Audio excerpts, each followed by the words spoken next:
allegiance to the flag of the United States of America and to the republic for which it stands, one nation, under God, indivisible, with liberty and justice for all. Chris Gold. Here. Alex Bednick. Here. Chris Eiden. Here. Kelly Coyle. Here. Aaron Mishka. Here. Ken Charneski. Here. Cindy Lee Buchowski Huff. Here. All right. Over to announcement closed session later on the agenda. Item 3, public comments.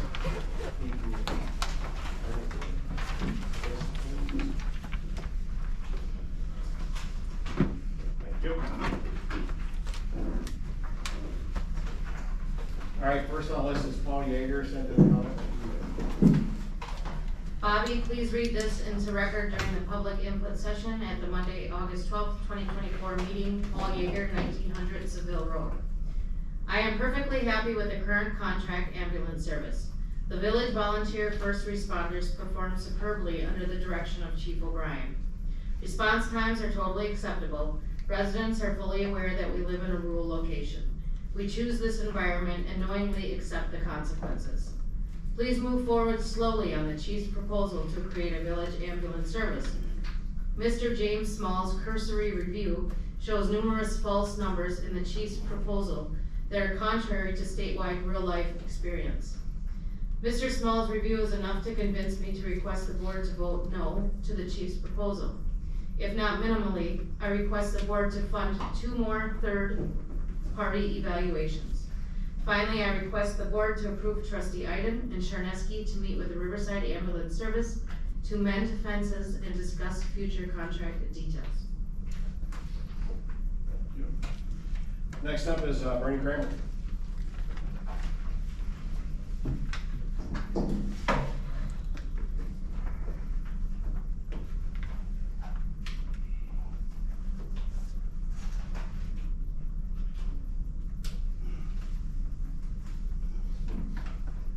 Mr. President, my name is Bernie Kramer, 2150 East State Highway 153.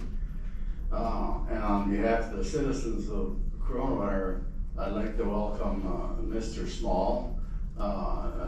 Thankful that he made the trip up here, and he is part of the UW Wisconsin School of Medicine and Public Health, and I hope he can be of benefit to us.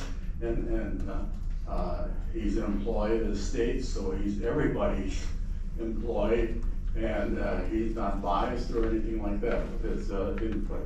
And also, as long as this committee will be appointed tonight, I assume, and I would be hopeful that this committee would be, his resources would be available to that committee, including what you board members got tonight, that each committee member should get the same information that Mr. Small provided to the board here tonight.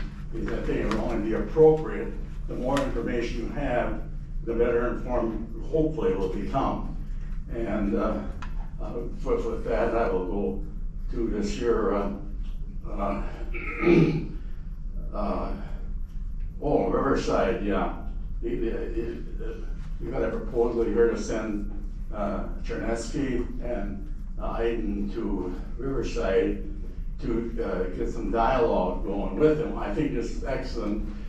After all these months, nothing has been done. And I think it doesn't speak well. I think we're remiss in not doing something. But with that being said, I think that those two should be accompanied by our fire chief, because I think it would be appropriate. There would be no misconception about dilution of information or anything else. I don't know if it's proper for me to say this, but I believe now that it would be appropriate to go ahead and do that. And maybe they could get some questions from her, whatever a dialogue may take. And then I want to move along to making money on the ambulance service. And you know, there's no one in the state that I know of that's pouring in a lot of money profit, so to speak, in the ambulance service. Locally now, the Mosinee district, they have a per capita cost of $30 for 12 hours, 7 days a week. Now, if they were up, that's not paramedic, and if they were up to upgrade that to 24 hours, I'm sure they would be a lot higher, maybe $50 fee. So with that being said is, I checked with Riverside, and I wanted to know what the per capita cost that they were paying per citizen down there, Schofield and Rothschild. And it came up with $79 per capita. Kronenwetter were only paying $8.34. And also, Safer, Weston and Remount, they're at $60 per thousand. So I mean, if I can see, and rising, and I can see where Kronenwetter has hit a pot of gold. I mean, we have to be practical, and the level of service will be less. If Kronenwetter is gonna put this into play, the level of service will be less, response times, and everything. Oh, this facilities is another thing that can avoid it. It's been 3.5 minutes, can you wrap up? 1 minute? It's been 3.5 minutes, can you wrap it up? Yeah, all right, the only thing I want to throw in here is the facility situation, and I think that that should be discussed. I mean, because it's gonna be, there's something on the table, it was last fall, so I mean, with all due respect, I think, and being honest to ourselves, we can't leave that out of the equation. Thank you. Thanks, Murray. Next up, Guy Fernell.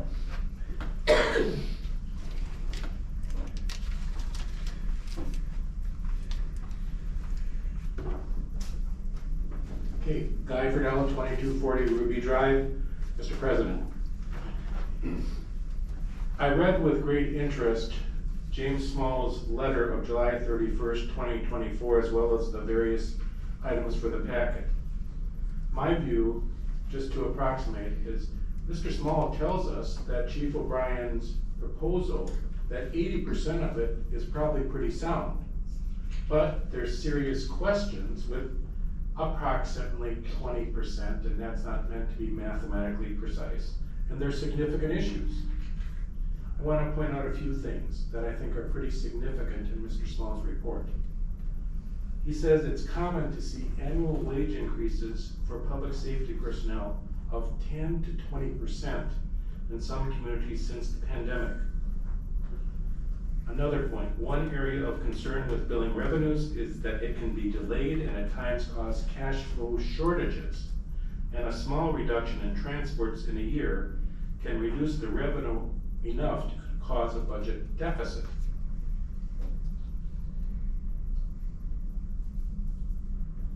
The perhaps most significant statement in my mind, I am not aware of any Wisconsin community currently creating its own ambulance service solely to service its own residents.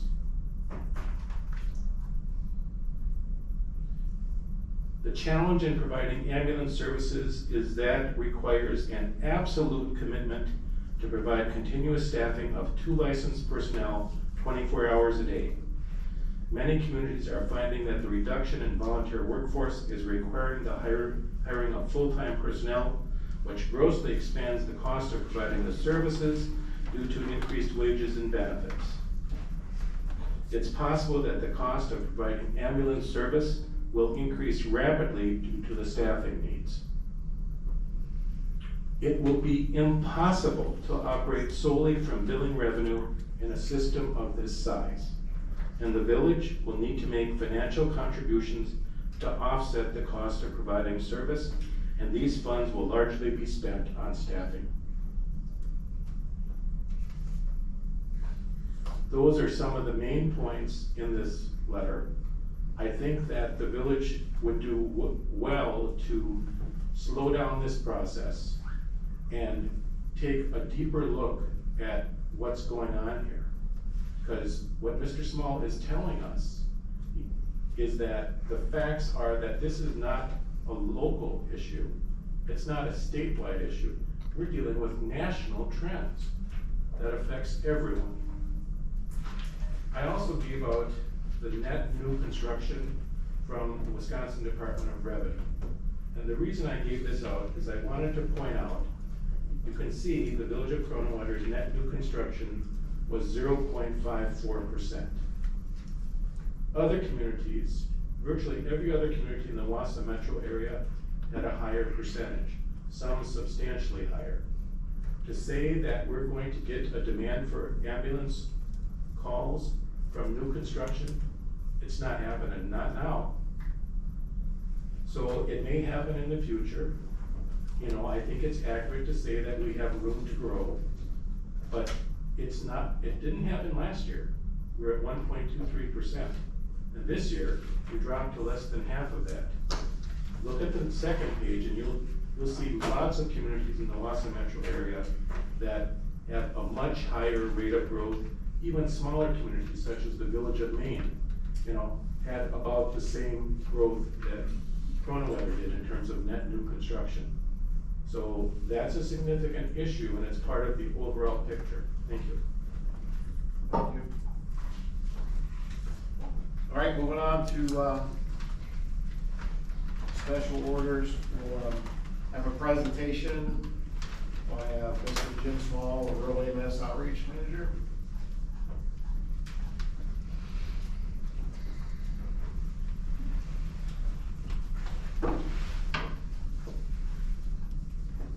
If I don't talk loud enough, remind me to hold the mic up higher. Thank you for having me tonight. Thanks for coming. I'm James Small. I'm the Rural EMS Outreach Program Manager with the Wisconsin Office of Rural Health. If you're not familiar with the Office of Rural Health, it's based out of the School of Medicine and Public Health at UW-Madison. It's been in existence since 1975 and it historically has done stuff with hospitals and clinics. So there's a number of rural clinics up in this region that are getting services from our office. So our EMS program formed 2 years ago, just a little over 2 years ago, to work on reliability and sustainability issues in communities around Wisconsin, with this being identified as a huge issue, not just here in Wisconsin, but nationally. I was contacted by one of your trustees and asked to look at a proposal. I hope you understand too that the letter that I gave you is solely based on reviewing that proposal. So I haven't done interviews with staff, things like that, call volume analysis, but more in generalities on the areas that I think would be challenging going forward with creating an ambulance system. And that's based on what we're seeing in other communities around the state. I know in the first public comment there was some insinuation that there was false information put in there by the chief. I don't think that's the case. I think the chief made a good faith production of a proposal based on the chief's experience. Okay, if you look at like revenues, lots of times when I see these proposals, the revenue side will be distorted to think that you're going to collect a lot more money on calls than you do. That is not the case here. And I think I pointed that out quite clearly in the letter, and the other person commenting said that, mentioned that. But I want to make that very clear that I don't think that there's anything untoward being done by the chief here when I'm bringing some things that I think the village should be more aware of. Okay. The two areas that cause issues with ambulance services are people and money, right? Just like everything that you're trying to deal with. Now, in local government in Wisconsin, with the limits that we've had, you're probably trying to do 100% of work with 70% of the money, right? That's where these things become really critical, because when a system stops performing the way it was designed, like in this case, I don't have a doubt that this plan could go off and do well on day one. With volunteers, they're gonna be engaged, it's gonna be a new thing, it's gonna be great. But on day 365, is that still gonna be the case? And on day 1000, is that still gonna be the case? And that becomes a challenge. Now, and that's not to say that the village shouldn't be looking at doing more things in-house, especially with combining with fire, because the fire service has very similar issues that EMS does, and even law enforcement with staffing and so on have similar issues. So these are global issues that are statewide, nationwide, and the market forces are beyond what any individual community can influence. But that would be my concern, is just making sure that as you're studying this going forward, And I think you should be looking at all options, and this is a good option to look at in addition to other options with other regionalizations. You currently receive services from another community nearby.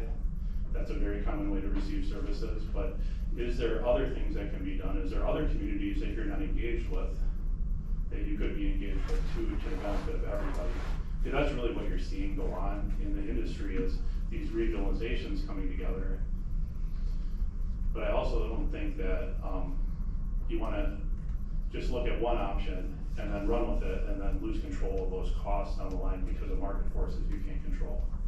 Does that make sense?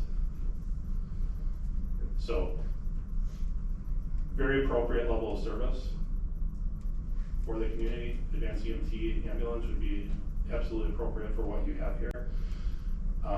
But just having eyes wide open as you make a decision. Because there's only 7 people that have to vote on this, right? And like with everything else, you get a lot of things thrown at you and it's very confusing. And this space is incredibly dynamic. So making sure that you understand consequences of each possible way of going, I think, is really important. Does anybody on the board have any questions for me?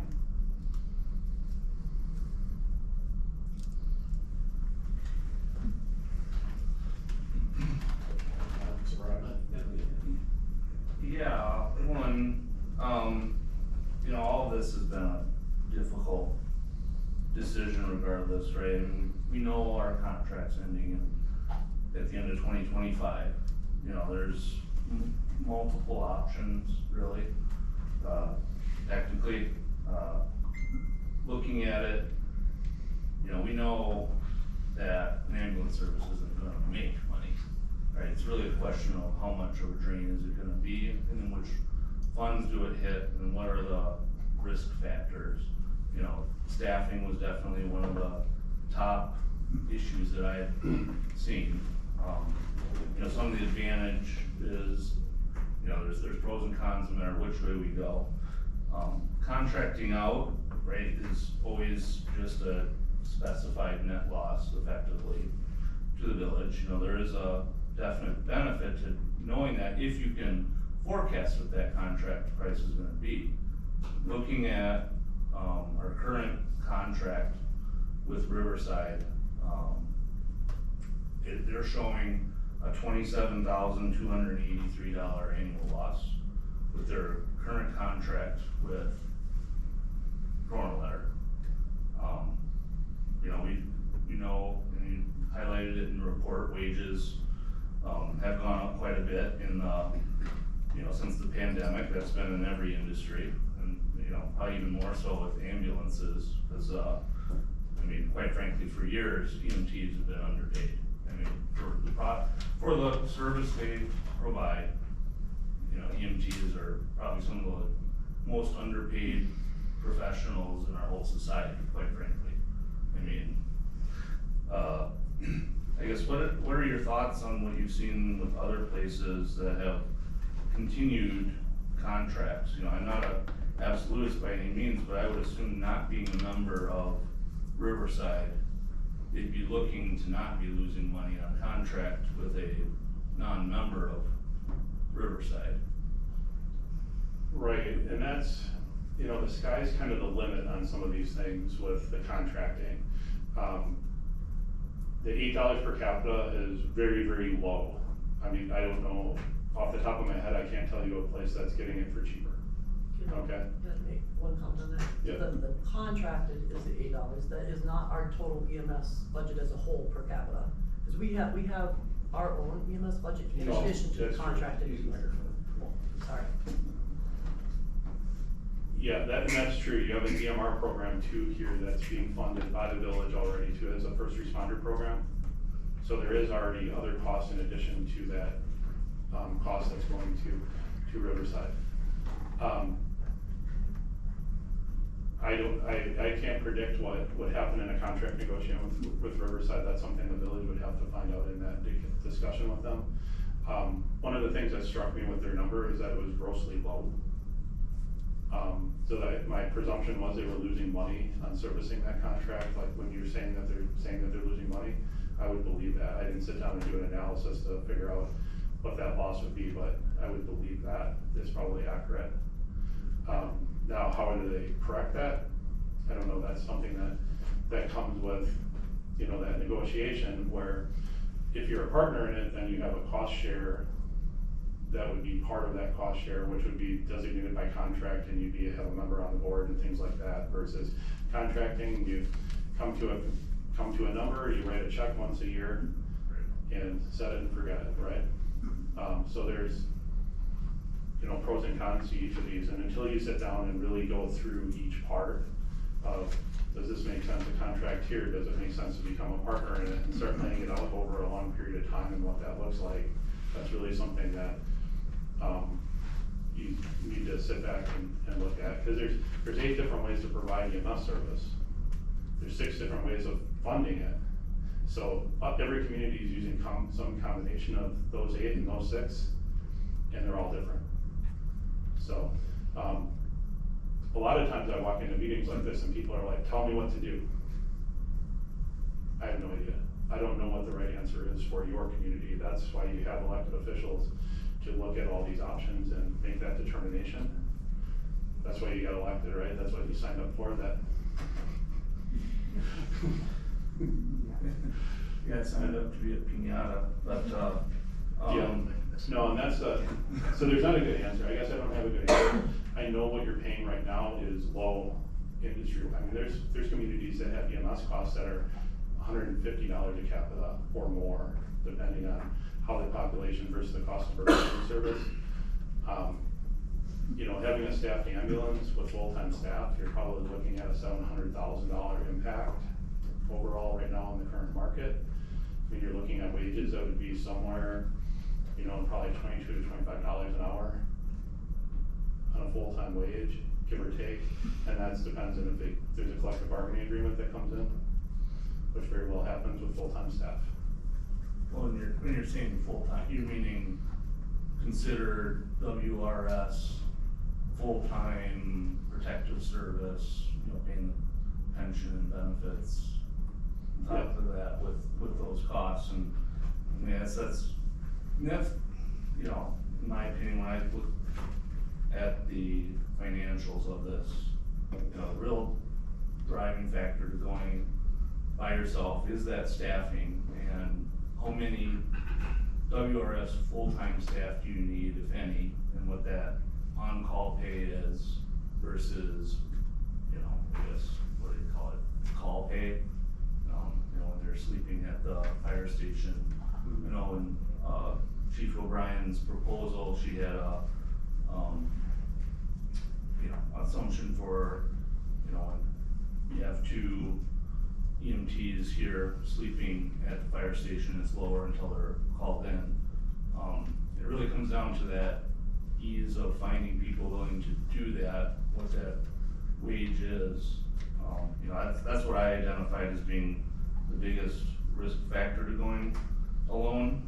But like I said too, it appeared no matter which way we go, there's a risk factor. You know, what is Riverside or Safer, whoever you go to RFP for, what is their cost gonna be long-term versus going alone? You know, there's also the factor with the levy limits in our state.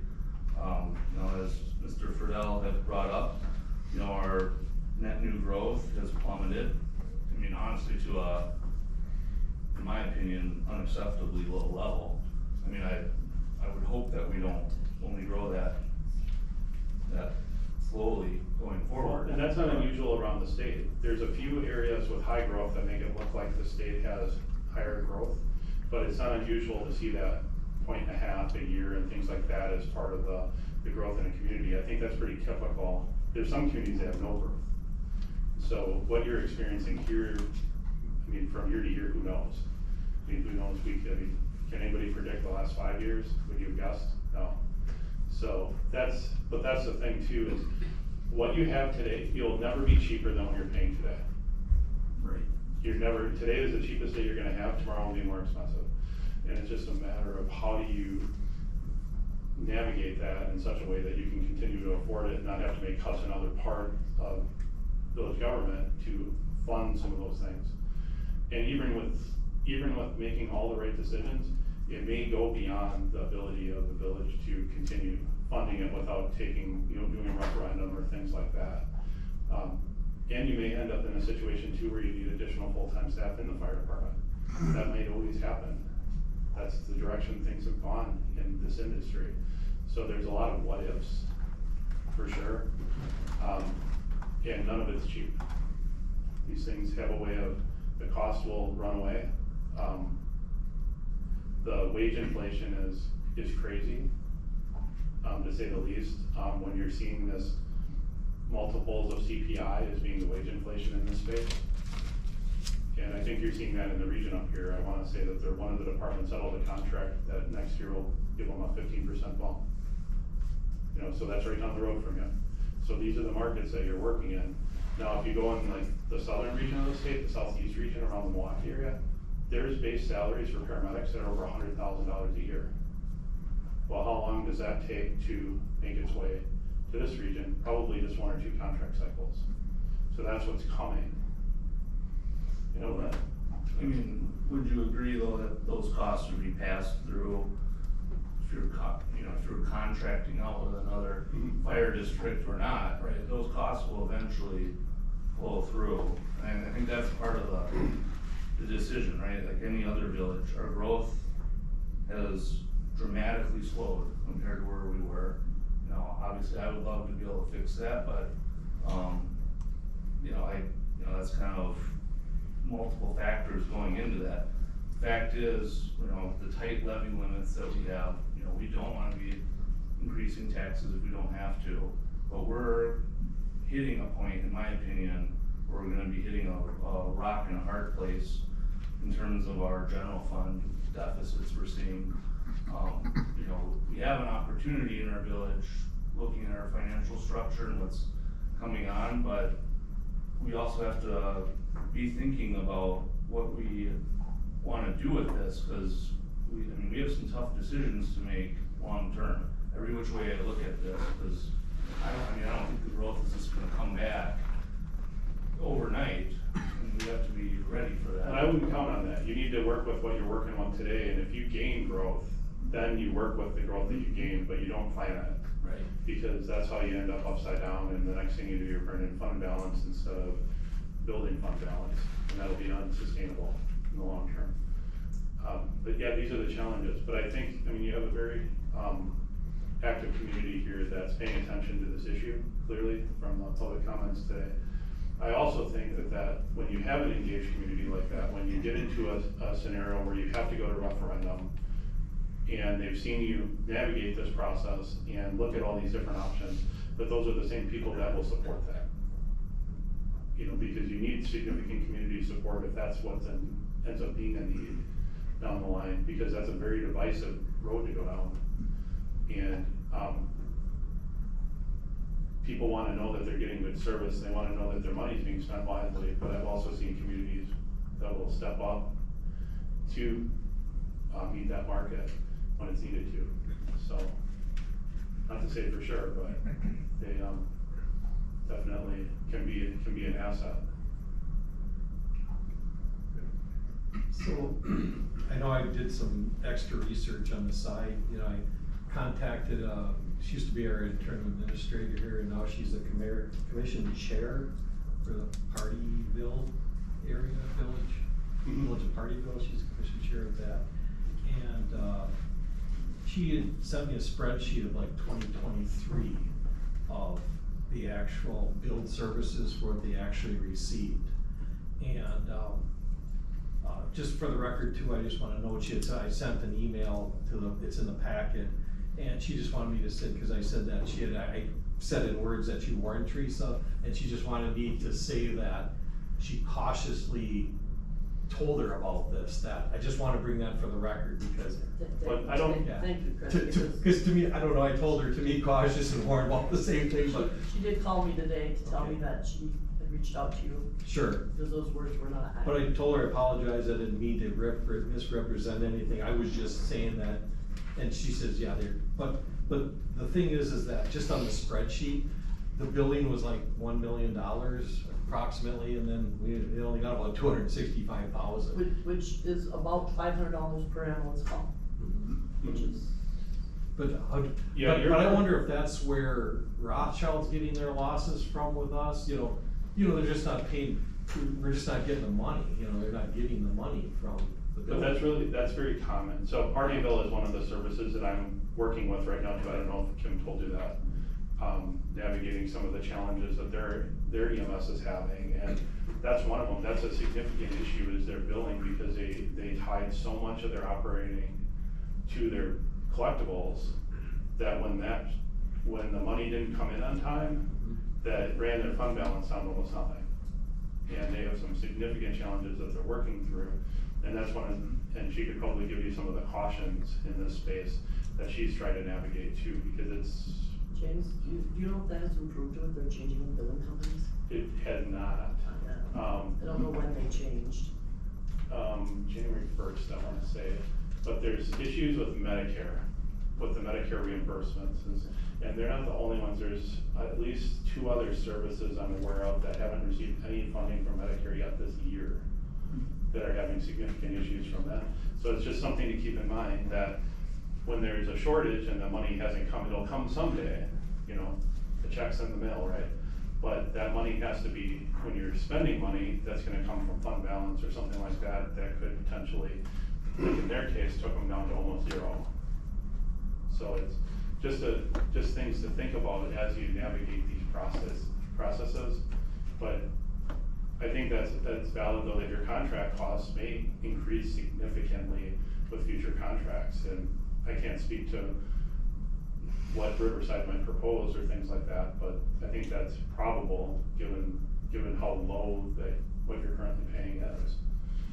And there may be other things that come up where it makes sense to look at, hiring full-time firefighter EMTs and things like that as part of the fire service plan and things like that. I wasn't asked to speak to that, so, but I just wanna be clear on that. This is one of those things, everybody's eyes are wide open. Everybody understands risks related to it going forward.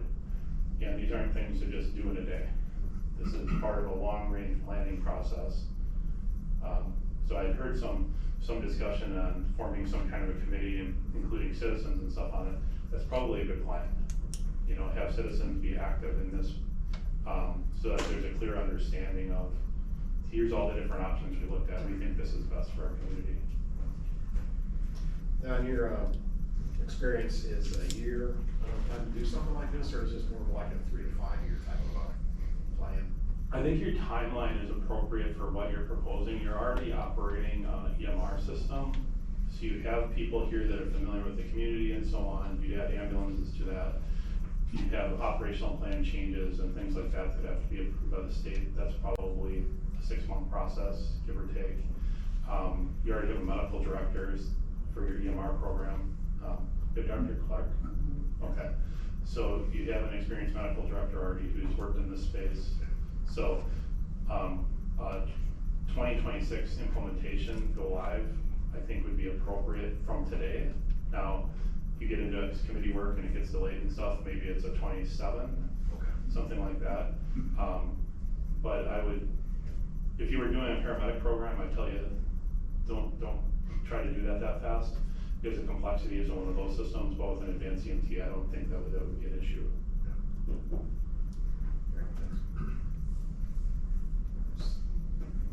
So, so you're pretty much familiar with the whole state, the condition of the ambulance services in the state? Or? I'm the co-author of the study that we did on the state. Okay. And studying the state system and so on.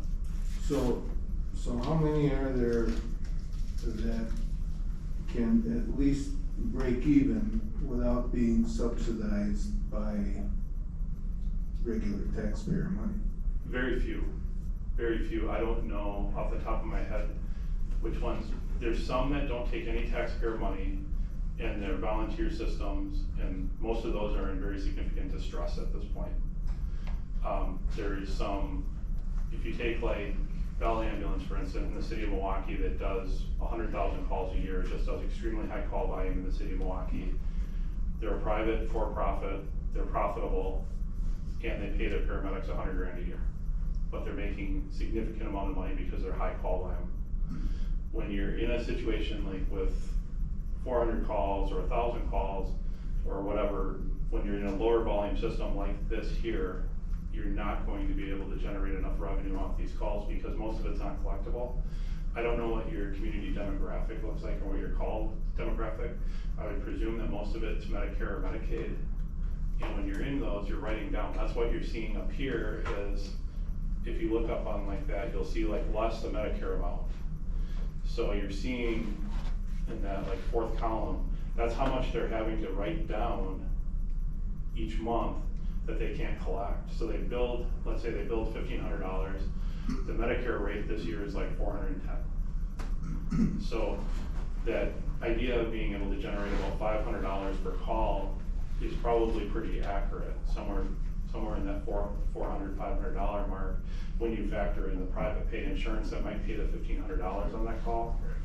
But one of the things I'm seeing is a lot of communities are just raising their ambulance fees really, really high. Like they'll set it at like $2,000 a call plus, you know, $20 a mile or something. That's all well and good, but on 70% of those calls, you can't collect anywhere near that. So that's like what you're seeing there, where it's $1 million on one side, Right. 250 on the other. So they're banking on the $2,000 or $2,500 payout from the private insurance and just lose the rest on the Medicare, those types of things. Even your private insurance has got a usual and customary, so they're only going to be willing to pay, you know, the insurance company said, we're paying $1,700 for the animal, They're we're not gonna gonna bill pay more than $2,000. That. So even if you go with 2,500, then you still show the rest of that as a So loss. what you may have is citizens being sent in collections on the Medicare ones, you can't send to collections, but on the private pay, you may end up sending somebody into collections for $500 if their insurance company didn't pay, things like that. And I don't know that that's a position that you wanna be in either. Right. I did, look at that, and I looked at it from Riverside's point of view. Now, party bills is about 78%, Medicare and Medicaid. Riverside's, call volume to Kronenwetter is about 68%, 69% Medicare and Medicaid. The rest is, you know, commercial, private insurance, and self-pay.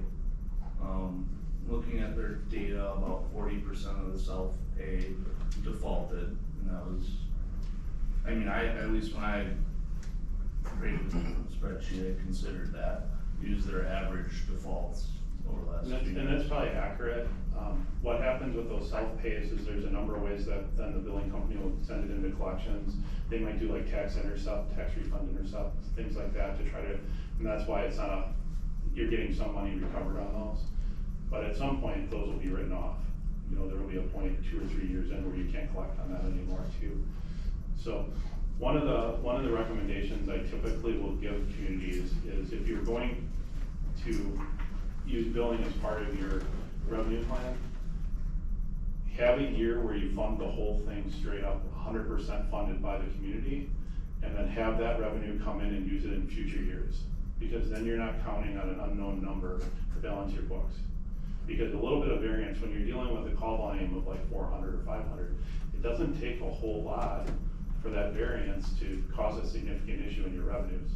Now, sometimes you get somebody that, you know, they have 20 calls in a year, and that's a lot of extra revenue you made off those extra calls, but then there's the other years where that drops.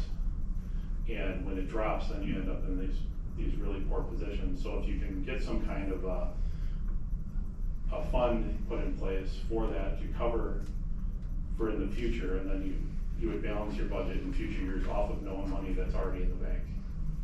And there's a number of communities that are doing that, particularly if you're gonna go to referendum, you would make the referendum to take your lift all the way to the top, and then in future years, you can offset that. But you don't wanna go to referendum and then still be short, because you're gonna be right in the same place you were before the referendum.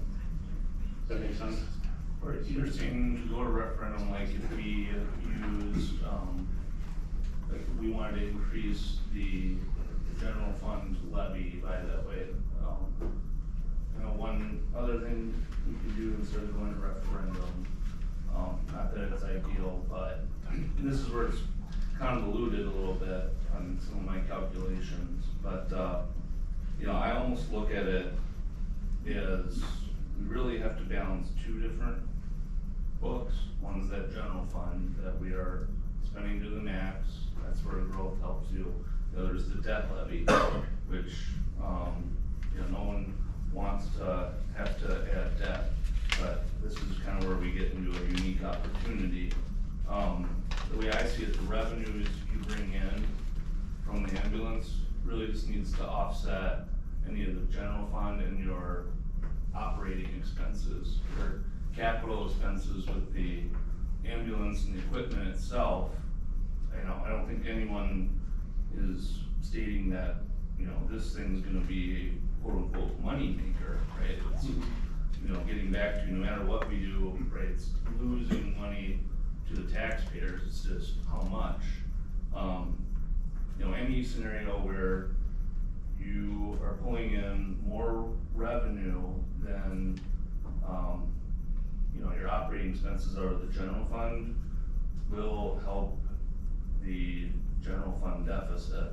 That's kind of, I think, the goal financially that I see in this.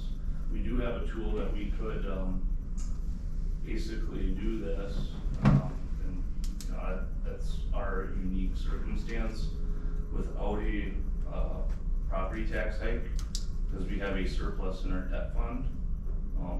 And looking at our outstanding debt, we've got a lot of debt that's due to be paid off in 2028. So using that surplus from the debt fund could fund any of the equipment you need for this and some other, potential capital investments we're doing elsewhere, and that's kind of not really related to this. But what I'm trying to get to is,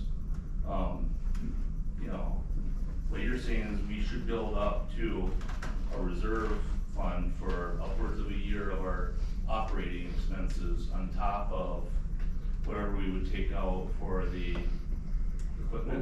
What I'm suggesting is that you build up in that reserve the amount that you collected in the prior year for your receivables.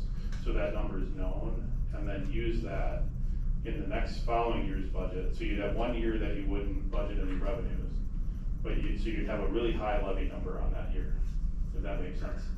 And then in subsequent years, you're gonna use known numbers to balance that budget, so you're not taking risk with that number.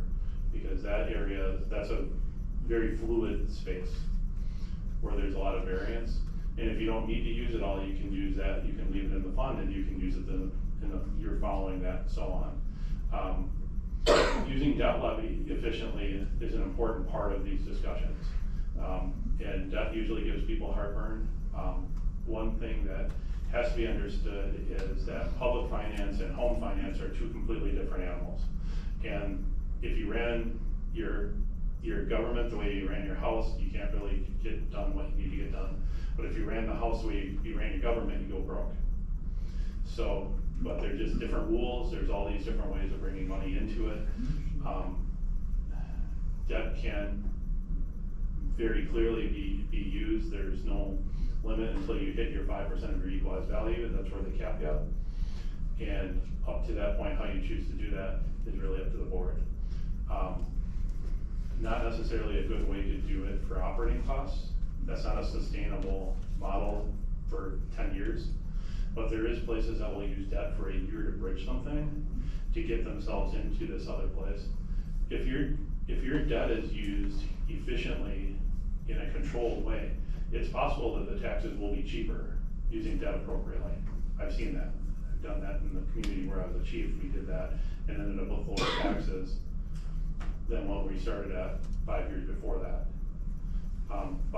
And we took out more money, we borrowed money and did all kinds of things, but takes a lot to do that. It takes an outside consultant to come in and help put together the bonding and things like that and structure the debt. It's gonna take, you know, and I don't know if have you hired a village administrator, are you in the process of that? So that's something where you really wanna have a very good structured plan on how you're gonna use the debt that way, because as we know, if you give somebody a home equity line of credit and let them run wild on it, they'll bankrupt themselves. It's easy to kind of just keep going back to that without a good plan if you don't have somebody monitoring it regularly. So like a finance director or a village administrator, but it is a tool. Using debt is a tool to pay for this. yeah, looking at our surplus right now, there's some discussion about some investments in our second TID 2, and then potentially finishing off a road project with that because of the synergies. So they'll be potentially going out for a general obligation bond for that. If we could roll this as part of that as our municipal advisor on that, please, we can get a loan for about 3% on that. We could roll that in.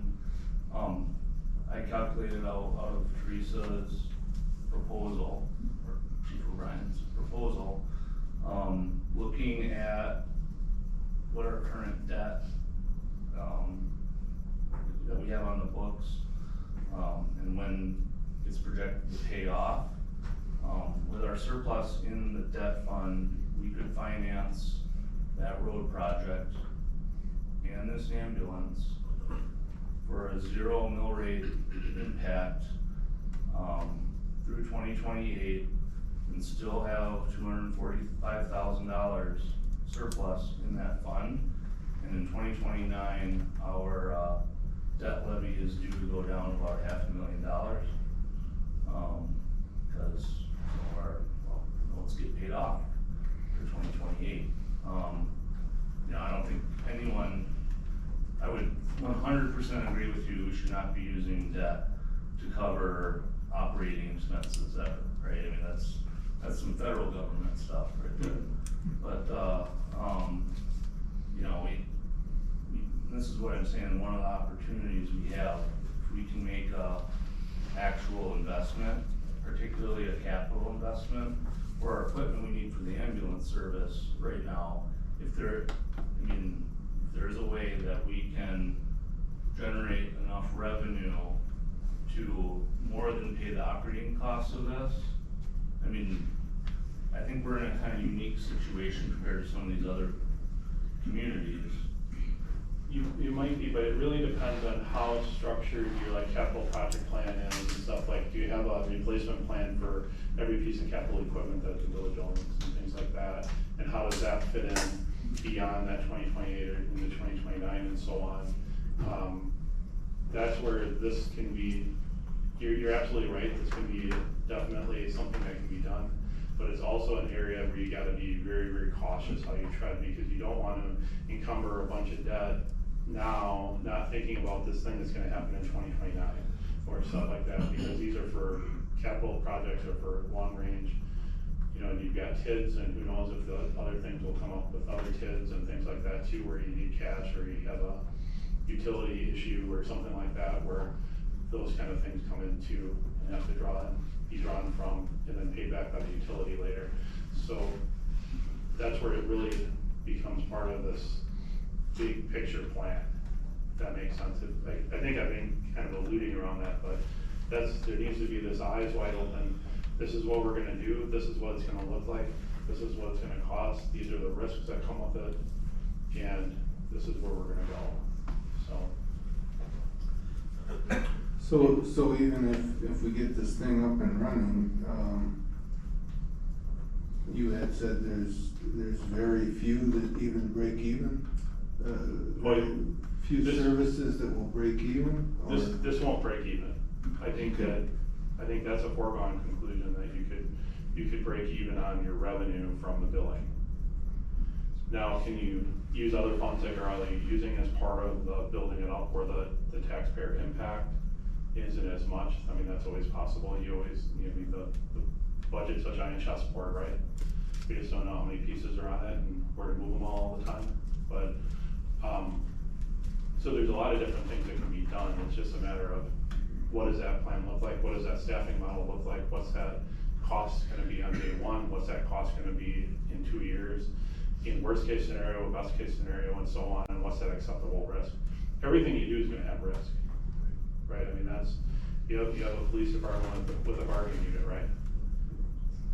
So you understand what that looks like with that and flow of doing negotiations and things. And you're gonna end up in the same scenario probably with an ambulance service at some point in the probably next couple of years, it would be my guess.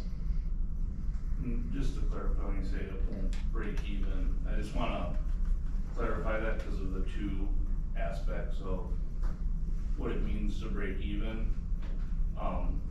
Yes, this absolutely will not break even when you consider all of the costs of the ambulance service. But it's really the question of, will it beat or bring in enough revenue to exceed the, variable costs, as you would say, we got our fixed costs, we're not expecting this to finance all of the equipment as part of it, but, I guess you'd say, yeah. Your capital acquisition is gonna be the easy part of this project, by all means, and I think I noted that too. I mean, the capital cost that's projected here, I think is pretty accurate. Taking on debt when you're not near your debt ceiling is pretty easy. You call up and you take out a note and away you go. But that part that needs to come from your levy is the part that becomes a lot more challenging, which you're acutely aware of, I think. So that would be the part that I would pay attention to in this. That's the part that's gonna potentially put things at risk, is if that cost becomes escalating faster than you can manage it. So we can expect, even in pretty good conditions, that the levy, the general fund will be subsidizing this project to some degree. Yeah, and I think that's what's proposed. I mean, Correct, it already does. It's part of the proposal. What I'm saying is be conscious of that subsidizing might not be enough for stuff in future years because of the escalating costs and the need to potentially hire full-time staff and things like that. Okay, so I guess my understanding was that this, we'd be coming out ahead by having our own service. Somehow through the numbers, we would have more money left over by running this service than we would have now by paying Riverside. Is that realistic? It depends. If the staffing model can work as it's laid out, I think that's accurate. What I'm saying is be sure that you're sure that staffing model is good for future. When you work largely with volunteers or part-time staff, what the challenge, you end up in this point of diminishing returns. So staffing something half the time, I think anybody can do that on volunteers. Staffing it 100% of the time, we can demonstrate in our study that very few, if any, can do that at this point. So there's this point where you're gonna have to start inserting full-time staff to meet that 100%. So if you wanna staff it 3/4 of the time, you can probably do that.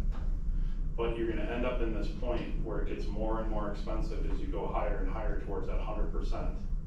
And that's where there's this point of diminishing return. And that's what I think you're seeing all these communities experience, is that you're into this point because the standard is 100%. If you have an ambulance, it's 100%. Right now with your EMR program, you don't have a standard. If somebody's available, they go. If nobody's available, no harm, no foul. So that's the one difference there between the EMR and the ambulances, is that ambulance has to have 2 people, 24/7, 365, that's the rule. So it'll get more and more and more difficult as you get closer to that 100%.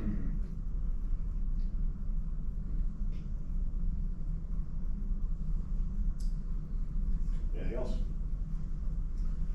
So as like a subcommittee or something to start studying this, what do you think would be good for them to start or to get into this information and compile it? I mean, what kind of resources? I think the biggest thing at step 1 is, what does the community expect for service? Start with that. What is it that we want? Because what happens frequently is, we just want somebody to call 911 and an ambulance will come with an EMT and something happens.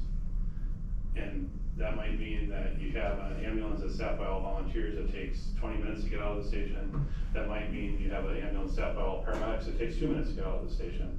There's a lot of ways to define that. And I think really getting into this idea of what is it we want in the first place? What's the level of service we expect for the community? Start with that as a point of discussion, and then look at how the different ways of doing it can meet that. And then start looking at, if you've got standards that meet that, what are the costs associated for doing each one of those well? Does that make sense? So, kind of stepping back a couple steps, I know it's gonna take longer to do it that way, and it leads to discussions that might be circular a little bit, you know, but you really gotta define what we want. That's front and center, because just saying, yeah, we need ambulance service. Well, you could contract with Stevens Point, it could be ambulance service, right? I don't think you want that response time. So. Well, right now, we got 24/7.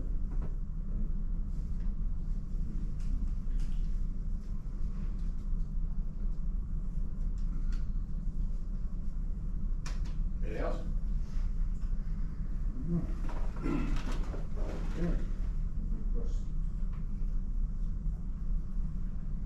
I got a question, if I may. Yeah, then, I guess that might be an idea. Sure. Come up to the microphone, state your name and address, please.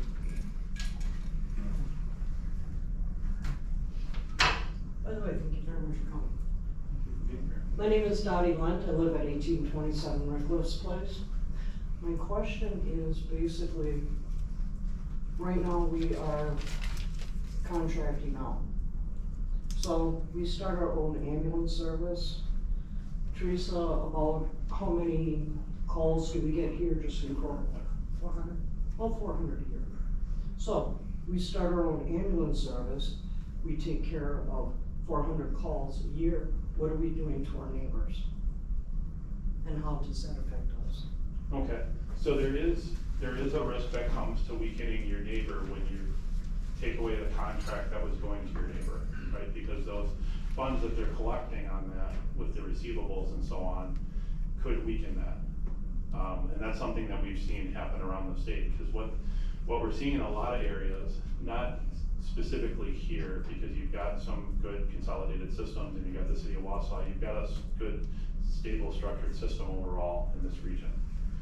But in some areas, you've got one service that's strong with a bunch of weak ones around. And all the weak ones want to get better. So they think, if I get more money, then I can do better things with it, right? So then they'll contract and take one of the contracts from the strong one. Well, then the strong one becomes weaker, and they aren't strong yet either at the service that took on the extra area. So we've seen that happen where by shifting contracts around, it's actually weakened the entire region. Because you had one place that was picking up all the pieces from the other ones that weren't staffing appropriately. So that can happen. I don't know that that's the case here, but that's one of the things I did put in the letter, and be conscious, because if you're depending on it, like for mutual aid for like fire response and things like that, that could become something that needs to be a consideration in the whole discussion here is, does shifting that finances here make you strong enough to make up for potentially weakening a neighbor? And I don't know if that's the case or not with Riverside, I don't know the numbers. Can I ask a quick question? So, I mean, I do understand that piece of it. But in addition, having additional services, having additional equipment necessary, we're already at a lack of equipment to the southern part of Riverside County. So having that additional equipment, how would that impact board? I mean, do you know what I'm asking? Yeah, and I don't know until you put it into practice and lay out the models next to each other. It's hard to predict what that will look like until you compare it against other known calls and things like that. Like, did you lose a response because this would no longer be there to come down? Does that make sense? But I understand what you're saying, because I know that there's challenges in Marathon County when you leave the immediate metro area around Wausau. There definitely is. We've had a number of, where one service doesn't have anything available, go to the next. Mm-hmm. When we get down this far, we're 52 square miles this way, in addition to even farther yet, Gunther and whatnot, that there is no services here. So we're waiting for them services to come by adding additional ambulances that enhances what is available within Marathon County. Maybe, and there's truth to all these things, that yeah, if you're adding more capacity, but making sure that that's adding capacity, not improving capacity. If that makes sense.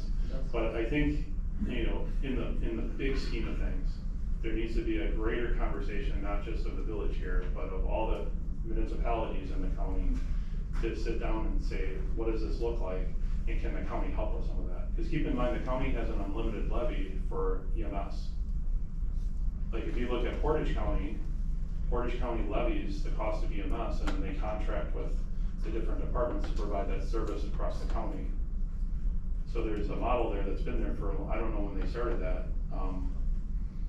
but a long time, it's been there I forever. believe Marathon County actually started having those discussions a couple years ago, I don't know if you were on with them, and they shut it down. They never moved Yeah. forward. But it might be worthy too of the municipalities to start having the discussions amongst yourself too on how do we better collaborate, maybe not just in public safety, but in general, because everything's really expensive. Well, I think that kind of goes to LT made a comment this morning about, got a report from Marathon County about a regional emergency preparedness plan or something like that, LT. And he was talking about, and correct me if I'm wrong, I don't wanna put words in your mouth, but the gist of what he was saying is that we may not have enough equipment to respond to a major disaster. If something should happen with the power plant or the airport or something like that, we may not have enough people or equipment regionally even to respond. Yeah, and that's definitely a concern, like when you start looking into the MAVIS divisions and how MAVIS is being used and the increasing utilization of the mutual aid, particularly in fire response, but you're seeing on a statewide basis, going deeper and deeper into these cards, where historically you might have been at your first level, but to actually get the resources you need, you're in your third or fourth level. That's a good point. There was just that fire in, was it Tomahawk or something a couple weeks ago? Or maybe it was even further north than that, and Merrill went to that fire. It was like 25, 30-minute drive for those guys. We, Merrill just had one last weekend actually, and they were called from Southern Marathon County. Yeah, that's increasingly common. Or it was Rib Mountain, Yeah. Merrill or something north of Merrill. Correct. Yeah, it's very common that you're seeing Wow. resources come from maybe a couple counties away now for some of these events that historically would have been all the neighbors just getting together. So things to consider too, because that's, fire response is another issue. I mean, without a doubt, on a statewide basis, I gather that things are going well in that space here. That you've got a good group of firefighters and that are active and things like that. But you know, when you start planning for the future and so on too, what does that need to look like? And how do you provide for that service and EMS and keep staffing your police department and things like that? Because there's only so many dollars in the pie. That's correct. Anything else? Anybody in the audience? All right. Thanks again for coming. You know, it's a bit of a drive for you, so yeah, you can chat here. Thank you for inviting me. All right, we're gonna move on now to, item 4. Before we get into reports from staff and vendors, I do want to introduce Greg Altman, the new Director of Public Works. He started today, and welcome on board, sir. Thank you. You wanna give a little background on yourself, if you don't mind? Sure. I started in the public works realm in 2011 in the city of Appleton. Prior to that, I was in the construction field from 2003 on. So like I said, city of Appleton from 2011 through 2020. So I was the street concrete lead in Appleton. Was hired for the village of Kimberly in 2020 as the street foreman, and worked my way up to the director of public works, zoning administrator for the village of Kimberly. And obviously, like you said, today was my first day with the village of Kronenwetter, so very excited. Got the tour and got a little background and information about some of the services around here. So some of the things that I want to work on going forward, is put in a 5-year plan for roads and vehicles around here. So I was just kind of looking at what is in place for that. Not a whole lot was in place. Right. So I want to budget and plan what we have and what the greatest needs are, what we can move back and just repair, what we need to bring forward and just replace. So that's one thing I wanna take a hard look at. Great. Also, grant applications, there's a lot of grant applications that I've written in the past, and just go forward with that. Free money is always good money for utilities, roads, equipment, you name it. I wanna look at everything I can. And then also make sure all the DNR permits are up to date with the village of Kronenwetter. So I noticed there's a couple of things that are a little late, so I wanna get everything up to date, so Yeah, we've had a vacancy in that position for 6-8 months, so. that happens. So, I was responsible for all the DNR permits in the village of Kimberly, so CMARS, M4, you name it. So I was looking at that and I already made a couple contacts with the DNR office today, so just see if we can get some information about what has been processed and where we stand with that right now. Great. Anybody have any questions? Yeah, I think that's great about the capital improvement plan. I know we've been doing that a lot on the utility side, and I think Leonard was, about 2 administrators ago, and also former DPW, was working on that. I don't know if there's any leftover information from what he compiled, but that might be a good, just to help you out. It's probably like drinking from a fire hose a little bit right here. Maybe we can call it a 6-year plan, so we don't follow the People's Republic of China with a constant 5-year plan. That's cool. Yeah. But glad to have you. Thank you, thank you. All right, well, again, thanks for, coming in tonight, staying this evening. I appreciate you staying with me around. Yeah, no problem at all. Welcome aboard. Thank you. All right, we're gonna move on to, well, it says chief of police, but LT is standing in for chief tonight. Yeah, gotcha. It was nice to, see the new public works director come in. Usually we don't get that. Thanks, Pete, for bringing him down. We usually don't see him until maybe a few months later. So it was just nice to see him right off the bat and get to know who we are out there as well. There's a lot of things that happened over the last month. You can see that from the report. Chief does a good report as usual. I think the biggest things are the taxing on those cases that we have listed there, the ones that, the sexual assaults can be pretty, time consuming and sensitive to the community.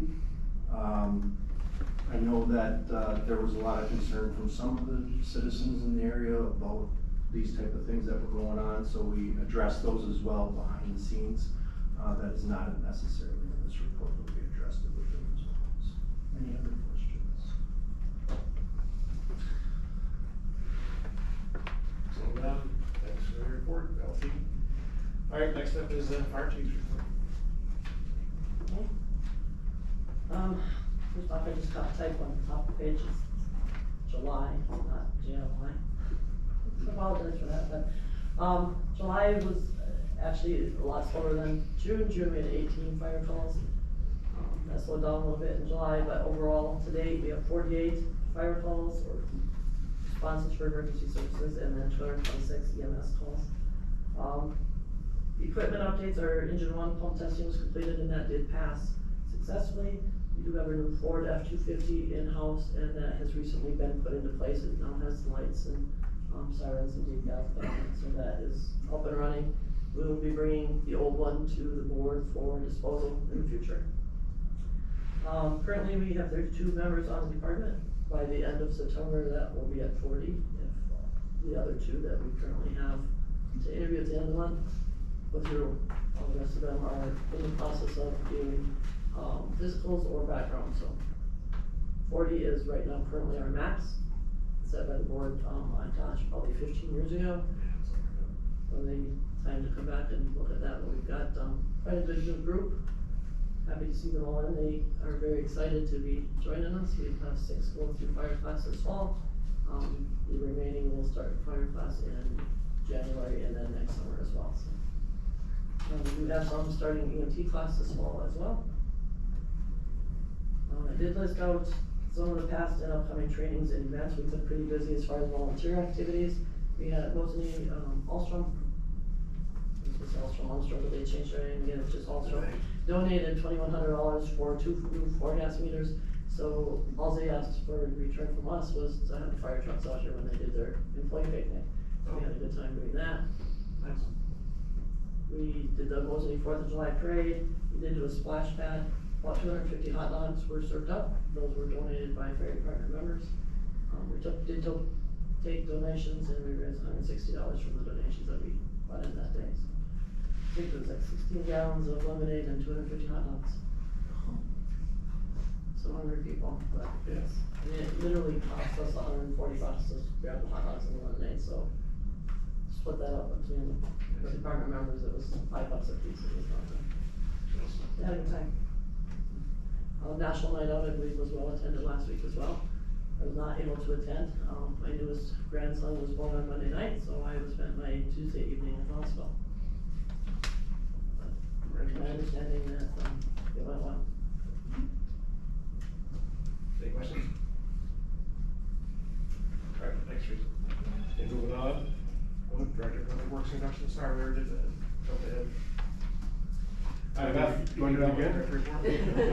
Can you read? All that?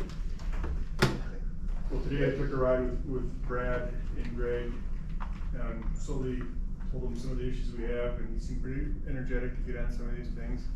It'd be nice to obviously pawn off, pass the torch on some of these issues. Other than that, I'll take any questions on my reports.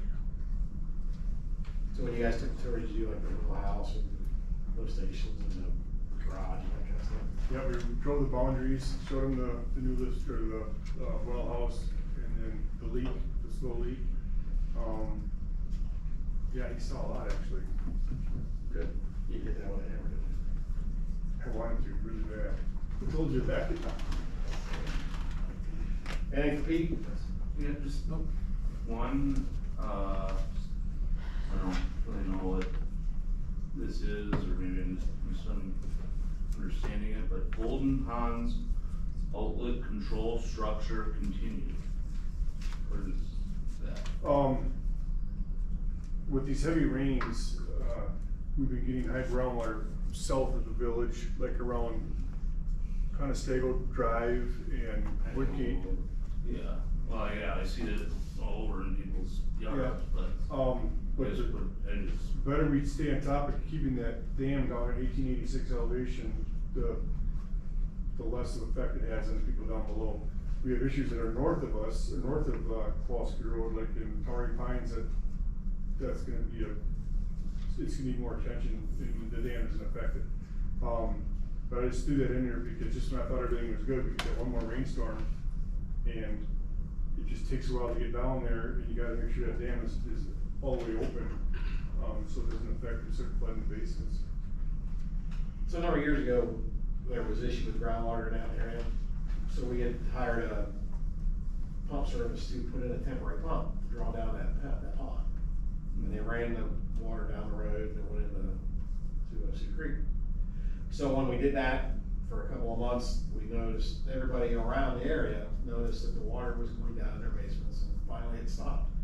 So, make a long story short, the board decided that they would work with Golden Pond to put in a dam that had a series of gates. Because during the summer, the condo association wanted the water out, so it would look nice. And then when it was fall or winter, when the spring would come, we'd open up these louvers, if you will, and let all the water out. So that's what he's talking about. It's 3 levels of a dam that's right by the Golden Pond. You can't see it because it's down in like a manhole. And so with staff turnover as much as we've had, the only people that knew about the floodgate were basically like 3 of us. And nobody ever commented that water was getting high in basements, and as soon as somebody said something, it's like, oh yeah, go lower the gate. And he's like, what are you talking about? What gate? Yeah. So nobody knew the gate, and so now we're all. Tim came home one night and told me about this, and I said, I have no idea what you're talking about. We went for a drive, showed me, and called, I thought it was Brad that night. Yeah. And said, yeah, we'll, see about opening the gates, I mean. But it was never Brad's responsibility to lower or raise it. Yeah. It was always the director of public works or staff, so. Yeah. the last staff member that probably knew anything about it, was Wayne. Yeah. Right, cause yeah, I started calling you, cause I was getting phone calls from residents. Oh, I got a I whole called you. file. And yeah, you were kinda like, what gate, you know, Yeah. so. Like I said, I've heard about the situation with Golden Ponds, but the details of it sometimes are kind of. That's where the whole groundwater thing kinda started. It was supposed to go from there on over towards your house. We were supposed to keep doing that same type of water mitigation all the way across that whole section. And it just, we just never got any more traction, so to speak. So that's why it's always still always a problem. You know, utility committee was talking about that some, but, Oh yeah, we had that phase one, phase two, way back when, we only, it was phase one. Phase two was supposed to be some plans, like 5 plans that they were gonna develop.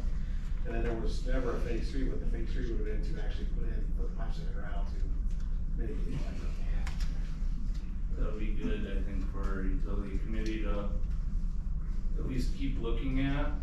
Yeah, I agree, that's. I mean, it's just cause, you know, it's kind of been out there a lot, and, you know, just going around my neighborhood and some of the other neighborhoods out there.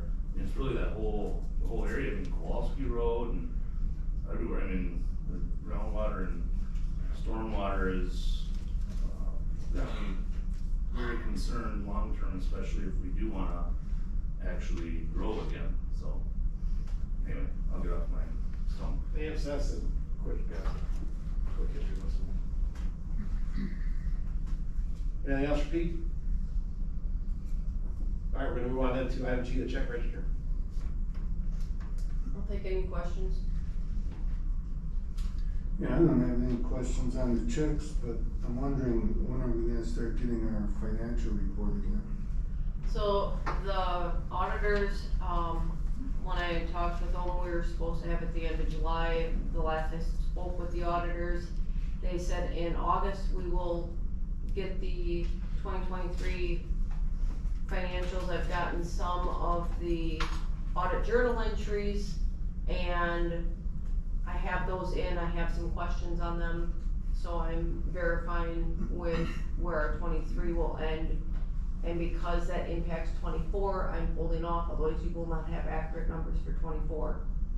So I'm not gonna give you financials that are gonna be inaccurate for 24. They're still present. I still shared, well, So you're saying we can't even get our month to month? because it rolls from 23. So the entries that I made into 23 affect your beginning balances into 24. So we don't even know. We had that discussion about, whether there was like an $800,000 deficit or. I won't or have that no until I deficit. finish, I won't have that until they finish their audit. So we don't even know that, No. and yet we're supposed to, like tonight, decide something on a contract. We don't even know what we can afford and what we can't afford. Yeah, and I can do preliminary financials, but again, they're not going to be 100%, because if I change something for 23, it's gonna impact 24. So the best that I can do is the last set of financials and taking an estimate. So the financial reports that we got basically every month earlier this year, you're saying that they were not accurate? They were accurate for 24, but now I've started to put in the journal entries from the auditors from 23. So I don't have all of the completed journal entries yet from the auditors. I put some of them in, and some of them I'm questioning and just verifying and how they're impacting 24. That's why I don't have anything, because there's some of the numbers, they're affecting my bank recs. So I'm just verifying which ones need to be reversed and how things need to be done. So I'm not gonna give financials that are inaccurate at this point. So we can't even get unaudited? No, that's what you had at the beginning of the year, and then I got the journal entries from the auditors, and I'm working with them now, and hopefully in the next few weeks, I'll have the draft of 23. And then I can finish everything, and you guys will get all of your months at once again. This is gonna happen every year. I mean, it's either we continue to do drafts and I don't put anything in, and it's still working with the auditors. I can't give you 100% until the previous audit's done. Well, okay, why will it happen every year? It doesn't seem like it happened in years past. It did, you just didn't notice it then, or nobody stated it. I don't think anybody stated it. That's probably what the difference is. Cause I can throw financials out at you and tell you that they're perfectly fine and not be honest. But I'm gonna let you know that this is the way that it works. I put journal entries into 23 for the auditor's journal entries, the beginning balances get affected, and then they implement what it is. So if they saw things, for whatever reason, there's expenses that I reported in 23 and they said, no, those are 24 expenses, those will change. So it sounds like we'll have to talk about a process, something that we could streamline and get something. Correct. Get something. Otherwise, we're flying. Well, that or I'm blind. gonna have to continue to, I was on vacation in July, and then I finished up those, and then the auditor sent me the journal entries, and they were supposed to have their information, I was supposed to have everything by the end of July, and then it got pushed into August, so I'm pretty much sitting on with what the auditors have, and then the only other option would be not to put in anything until I get the auditor's draft, but I typically get the auditor's journal entries, and last year, I asked them for some numbers so that I can reconcile, make sure that I have everything correct. And then I provide you guys back with 24 financials as they do the draft and everything for 23. It's just depending on timing. So 2023 was so. And what you're wanting to know is what our impact was for 23 and how much we really borrowed. Well, that's one thing I'd like to know is how 23 ended up. But it seems to me, 23, when it's closed, we've got a budget for 24, we should be able to follow our 24 budget to see how our spending compares to our budget. But my problem that I have is I put in some of the 23 entries, and it's throwing my numbers off in 24, so I'm in a conversation right now with the auditors trying to figure out with some of the entries that they gave me, how it affected some of my things. It's almost like you're gonna have to run the 24 budget the way it is and take all those 23 adjustments and roll that in at maybe at the end of November. It could be. Because I know we didn't get, there were months that we were getting statements all along. Correct. And then, but that was before you, right? So I don't know if the process was the same all along, then they were doing something else, where they were maybe just taking the snapshot of that year and just going out every month and just showing us what we're doing. And then when the audit from the previous year came and they rolled in all that other stuff, maybe at the end of the year, and then reconciled all of it to push it out for the next year's budget. I'm not sure. And it could be that they waited until the 23 audit came in, and then they did it all after the fact and after it was presented, so it would all come in versus, it could, like I said, I think it's a timing thing. We used to They just get gotta our figure out that. audits completed, what, in March or April? March they started this year, so they met with us spring break. Maybe we're getting lower on their list. So I took the first opportunity, they had half of the information, everything was sent electronic. They met here spring break, we gave them everything. I don't have a great answer. So The staff is doing their due diligence to get in. I mean, I was asking them last year once, as soon as we could get 23 done. So we can't even think about a 25 budget preparation until we get this audit either, then? Correct. Probably shouldn't anyway. And they're aware of that. I told them that they are the ones, I'm waiting for the 23 audit to be completed because it is holding up my financials along with future planning, so they are aware. So I'm hoping in the next few weeks. You want me to call somebody? No, well, I'll reach out again, and like I said, it's been every week, every other week, I've been, how we doing, what do you need from us? So. Okay. So maybe this is a dumb question. sorry. So we have no idea where we actually, I know where we stand, I'm just not, if you wanna come in, I can show you. I mean, I have that, I'm just not releasing it, cause it's not 100%. To the point that if I print out the financials today, and I change a number tomorrow, somebody's gonna come at me and say, well, that was inaccurate. I'm trying to give you guys the most accurate information. I can show anybody, I can do a snapshot of a preliminary as of today, I can just not. because how do we like, fix that in the future? I mean, it seems. Like I said, I think crazy it's to something do that it we'll have to talk about. in Well, we're getting a little off. August, So that also applies, now Alex is talking about a surplus in the debt service fund, and I think I asked you about that several months ago.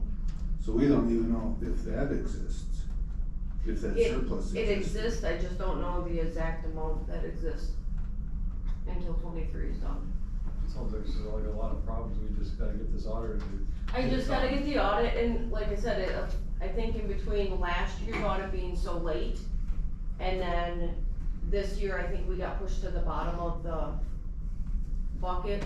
So now they know kind of like our response time, so again, as soon as this audit's completed, it'll be pushing again on when are we pushing, you know, when can we get next year? Because I've been informing them that we are more electronic, that we have more ways of getting them the information, they can start the audit, you know, some of their stuff as soon as July 2nd, because they can start looking at things, so I think.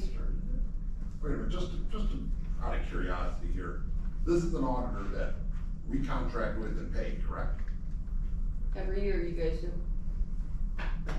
Should we be looking at a different auditing officer, because I prefer to be at the top or in the middle of somebody's list versus the bottom. This item is called check register. I'm You're just- way off. Okay, I'm just saying, it's just, for us to be this far into the year and not know where we stand is a little concerning. Nobody's disagreeing with them. Okay, I just wanna make sure that. Yeah, we we were were paid for it, yeah. So, Any okay. room for? Anything else on the check register? Alright, we're gonna move on to the new business. Item number 5H, resolution 24-11, sale of a pre-owned personal property of the village, a 2014 Ram 1500 cargo van. Okay, so I got a question on this. So where has this van been? I know we had, a few years ago, the water department was, they needed a pickup or something, so they got the one from Public Works. Nobody ever mentioned that we had. We got this van when Mark stopped service in the village, so when we started our water service, part of the equipment we got from Mark was this van. And was there, did it have an intended use at the time? The water department was using it. Till, I guess, just up until recently, till the transmission failed, they were still using it. Okay, so it's only got 50,000 miles on it. Has anyone checked, for a transmission and replacement from somewhere other than Brickner's? Because usually these dealerships, maybe twice the cost of going to Sternat or somebody. Has anybody checked on that? No, I don't know anything about the van, it's on the agenda. Yeah, the only thing that, I know Mark said that he went to Brickner's, I guess they had dealt with Brickner's a lot with their vehicles and that. It was That's 9,000 to because replace. all the police vehicles are from there, right? And they're on warranty? Majority of the police cars are. Not all. Dodges. Okay. It was about because- 50%. Is it about 50% Fords and 50 Dodges? Yeah, but, it just depends on the state bid too as well, so wherever they come in. And I'm guessing that it's a Ram, so he just took it to Brickner's, cause that's what. But they're the only ones that service Dodge. Yeah. If- Well, I'm just saying, I've had experience with Sternat and, like Leeds, in Mozambique. But Leeds, I don't think will change the transmission, but Sternat for an example, and there may be other mechanics, good mechanics around, that if you check, Hilltop or some, for a used one, or get a cost on a rebuild. I mean, if there's a use for this van, I'd hate to put it up for auction and get, $3,000 or something for it, if it could be economically, put back into service.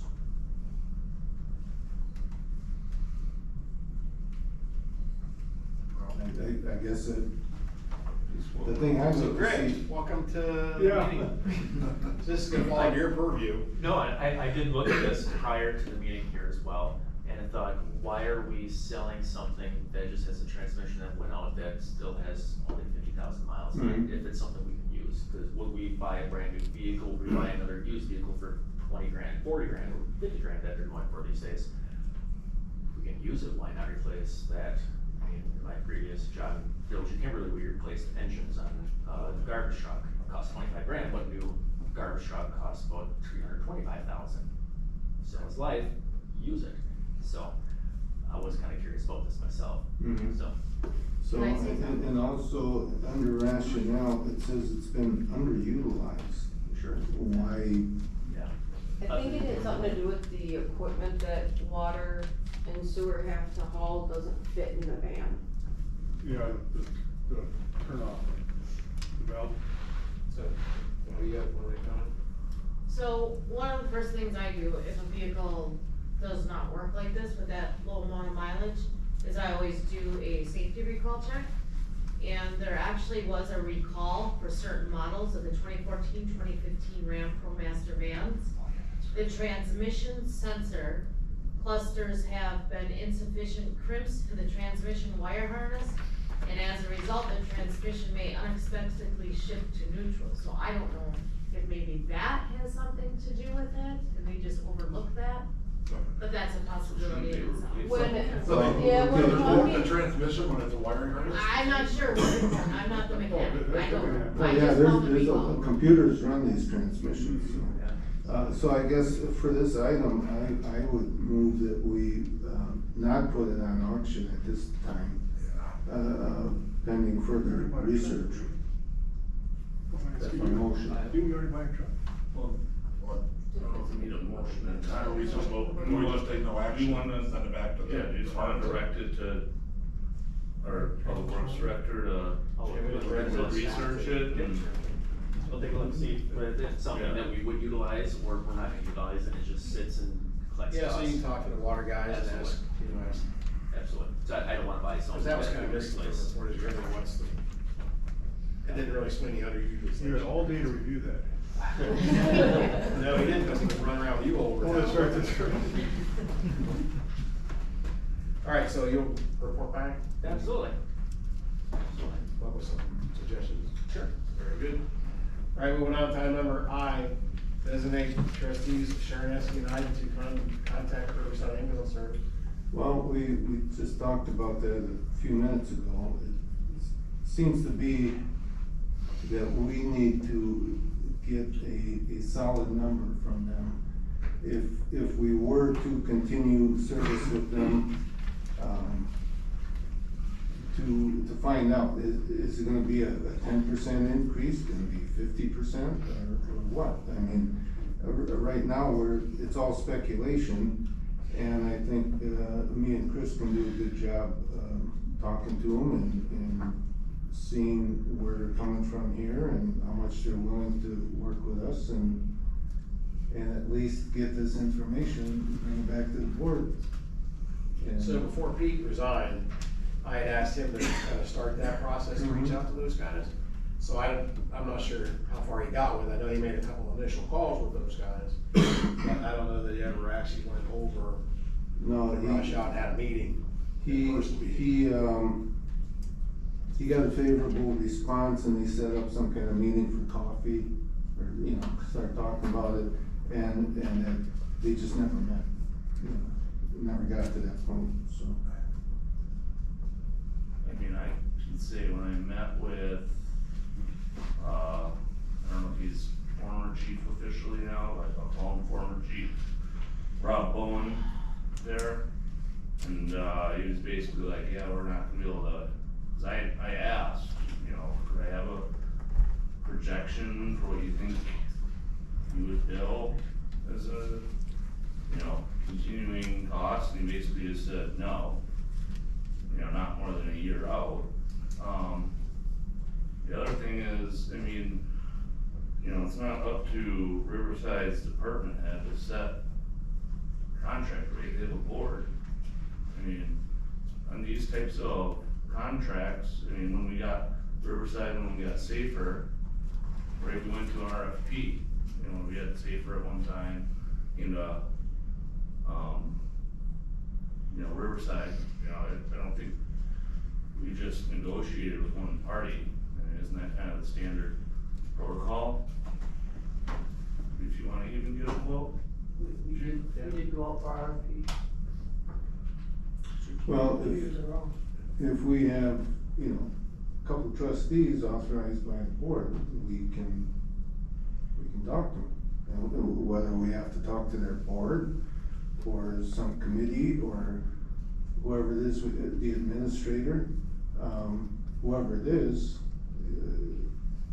we can talk to and bring back some kind of report. If they don't wanna give us a price, we'll bring that report back and say, look, they don't want a deal.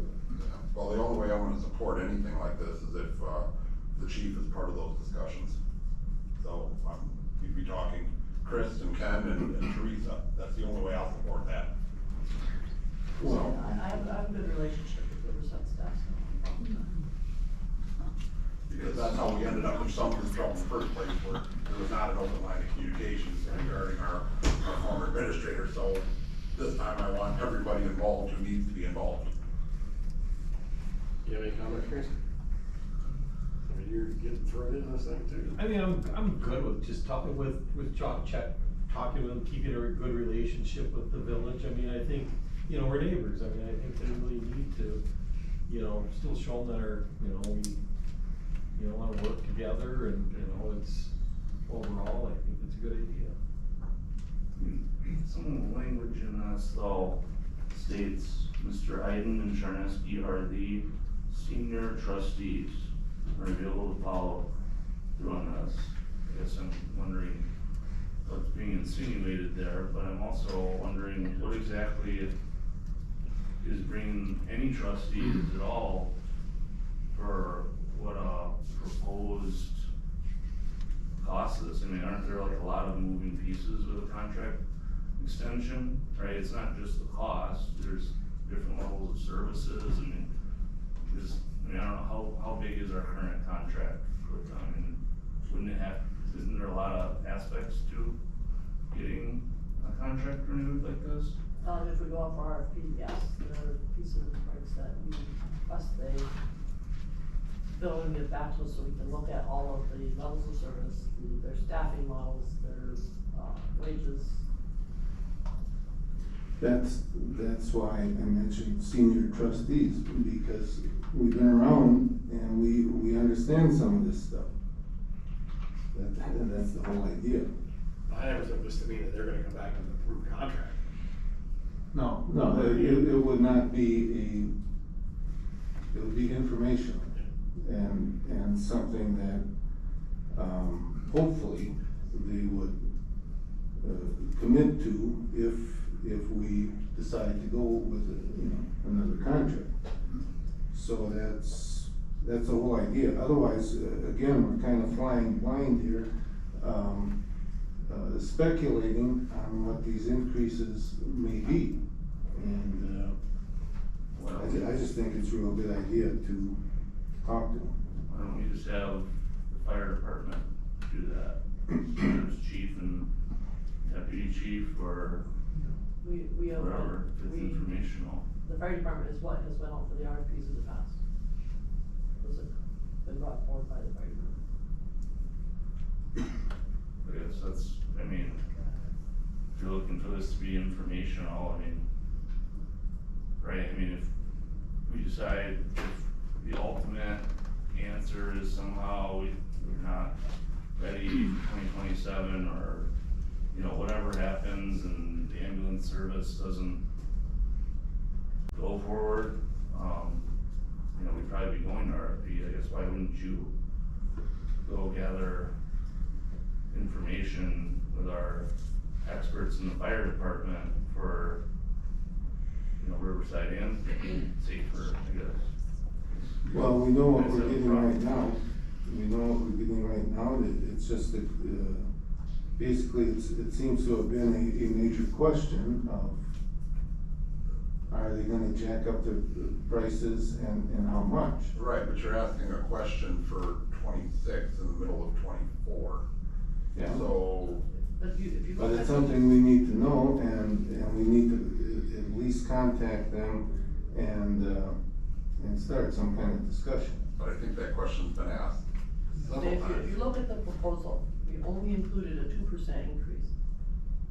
But, as we've seen from everything that we have been shown from Riverside, former chief, whatever, that 2% increase would not be enough to cover what they're losing. But in our proposal, that's all we included, and we still showed that, you know, we can cover the revenue with our current, amount that is levied from our taxpayers. We could cover all of those expenses. If it's anything greater than 2%, that makes what we bring back here, or what we would save even more. Well, then we'll find that out, or we'll try to find it out. I mean, I'm trying to get something accomplished here rather than, you know, play politics or, you know, speculate on things. And, you know, the logical means of moving forward is to have solid information. And if we can get solid information, we're that much more ahead. And if they don't wanna tell us or talk to us, then that by itself is the kind of solid information. I guess I'm just not seeing the value of meeting the trustees, any trustees to go. Because he represents the people, Bringing that's up- why we're here. Bringing up. Alright, no more operation from the audience. Well, Alex, you said you went there on your own and asked them this question, so. Yeah, nothing was And precluded you, from and you doing had that, no but I wasn't- authorization to do it. It's Where different if we than have official negotiation board with them. support, I think they'll respect that, you know, rather than just walking in there and saying, hey, you know, can you tell me this or that? So I guess we're trying to pick up where Camper left off, at least to get some kind of information. If we're gonna send two trustees, you should send somebody that was in favor of the ambulance, and somebody that was opposed to the ambulance. No. Well, why So would you, that- why you would and that Chris are make both sense? opposed, so we should have somebody that was in favor, such as Kelly or Alex or myself, go, so you have one of each side. One that supported it and one that was opposed to it. Well, if you have two people that are opposed to it, let's just say, and at this point, I think we both said we're, opposed to moving forward without complete information. We would be more willing or have more motivation to get a good price out. If we were against this ambulance service, just in theory here, you would think we would want to, get the best price we can to support our position. Now, if you have somebody who's in favor of the ambulance, they're not gonna care if they give us a good price, because they want the local But they might ambulance. ask, they might anyway. ask the questions that you might not ask. Oh, that's, Well, there's not that many questions to ask, because we already know what the service is, what the contract is. If they have anything they want to change in the level of service or contract, they could tell us. You know, if we say, we keep things as they are, and let's just say, you know, a 1-year contract or a 3-year contract, what can you, lock in for us, you know, for a price? And then we see what they say. I mean, it's not that complicated. And Aaron, the other thing, I don't know if you know this, but it was Ken and Chris that asked Mr. Small to come and see. Yeah, I gathered that. We can have that. And then Kelly also mentioned that he would support Chief being on the committee as well. So the Chief is obviously for our ambulance service. Well, I don't think it's about the ambulance committee, I think this is about. No, it's not, but he wants a third person, or another person that was for the ambulance, to be on this fact-finding mission, if you will. And I just sent Kelly a comment that he wants Chief on it, so that's 3 people. See that, and I don't disagree, there may be, and I've heard it mentioned, well, what if they want some changes to our contract, but what if we also want some changes to that contract? So then we can bring those up as discussions as well. You know, I guess. what would the cost difference be if we wanted certain things implemented? Versus what they are current, whatever. I'll be impressed if we do get a solid, believable number at this point, 18 months out, 17 months out. I guess I'm looking at it from the standpoint of, you're entering exclusive negotiations, and if you're talking changes, they be talking changes, and they may be talking changes, well then you're venturing into RFP land then, because you're talking about an entirely different animal than what we have right now. Well, So, we can't be changing too much, because we're in a different world then. That would be something me and Chris would have to talk to Teresa about, what changes would she want? Because everybody seems to be happy with the way it is now. One thing I would like to have added to our contract is, something regarding complaints and how they are handled. Complaints?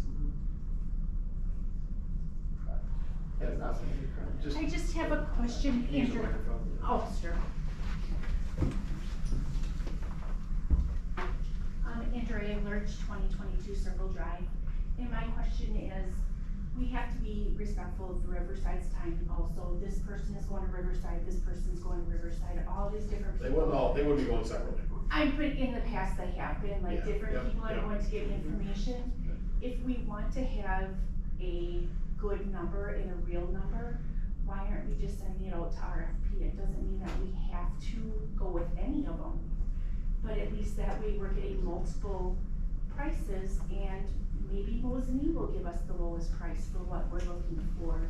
Or, you know, then that way we're being respectful of everybody's time, and, cause it takes some time every time they meet with you, and they might not have numbers to give. So if we are doing our due diligence and we're getting that information from everybody and being respectful of everybody's time. I agree. Thank you. I actually fully agree with that, and I think it's kind of a slippery slope between two trustees when you're talking about negotiating other aspects, not involving the whole board, and what those discussions might be, whether you're for or against the ambulance, right? Only sending 2 members of the board to have a open-ended negotiation with. It's not a negotiation. Or, well, yeah, I guess fact-finding mission that is. Correct me if I'm wrong, it's not a negotiation, right? Right. It appears to come off like that, and at that point, why wouldn't you Just, it's skirting Because you negotiation. you don't want to just put out RFPs to people and then not follow through with, you know, hiring one of them. I mean, you get a reputation for putting out RFPs. I think we talked about that before on that railroad study. And then you don't do anything on it. After a while, people tend to start ignoring you because you're just putting out RFPs but not doing it. Right now, we don't even know if we want to contract with them, but the option is still there, and we would like to have the information to help us make the decision whether or not to go. To me, it seems pretty simple if you don't go out of your way to convolute it, you know.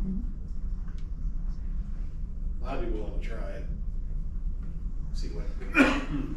Is that your motion? No. Well, okay, I'll make the motion to approve trustee Charneski, Eiden and Chief O'Brien as a delegation to contact Riverside as a fact-finding mission to establish the cost and terms of a possible future contract. I'll second it.